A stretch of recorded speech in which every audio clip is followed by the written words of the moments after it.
just go back, because I know not everyone has an amazing year and sometimes you can feel a bit disheartened. And Pagan said to me the other day when we was in the supermarket, she asked when I become group leader, and I sort of said I went in June.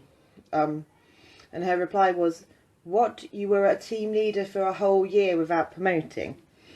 Sorry, don't know what I did there. I know that's unusual in our team. Everyone sort of hits team leader and promotes quite quickly to group leader afterwards. But I didn't. I plodded along and stayed a team leader and I don't know why, I didn't really push. I think it was we hadn't got the online recruiting. So all the recruits really were mostly from me. So the year before, my total team sales were similar, 1,754, 2,089 the month after. So similar, but I didn't have a team leader at this point. It was just me and my team. That was my promotion month as well, that January. I had 6 people. My commission bonus from the December was 0. I had no commission. I'd only just promoted to team leader, so I had nothing coming in January. I had my promotion bonus and my commission come in as a team leader for the first month on the next month, and that was £156, £59. That felt amazing at the time. And that grew a little bit, and then we sort of hit the next season and everything for me sort of crashed. I hadn't continued recruiting. So if you look, I recruited 6 people, then I recruited 2 people, and then I went through 2 months where I just sort of, I think, got complacent. I was also quite pregnant at the time. So I might make that my excuse, but really I think I just got a bit complacent with it.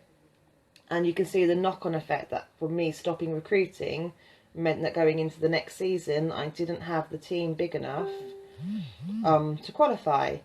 And I think that's a key lesson really that I've learned, is you have to be consistent and you have to keep going and you have to keep the recruiting going.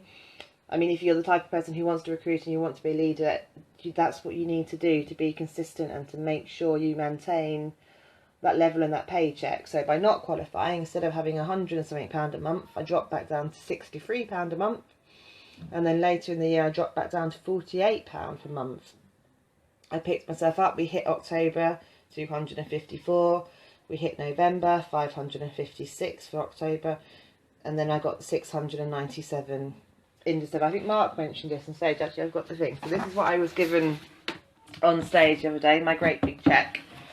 And it shows, this is what I received, £697.24. And I was over the moon with that. This is what I received in November 2015, and fast forward 1 year, it was the £7,334. I don't think I'd be really expecting, but I actually love this giant check. My life has been given away. Hopefully one day I have an office that I can put it into. So don't be disheartened is what I'm trying to say if you're having a few months where things are going steady, because I had a whole year and I could have quite easily gone, oh, this is rubbish, it never pays me more than £200 and I need to get a proper job that pays me thousands. And I could have quite easily walked away and given up. Many people do. It's sticking through it and listening to when people tell you this month may be hard, but if I keep pushing, it will get better. I promise you it will, and it does. And the key to that is that consistent recruiting. You can see I dropped back down again because my recruiting dropped back down again. Luckily I brought on some team at some point who were recruiting as well.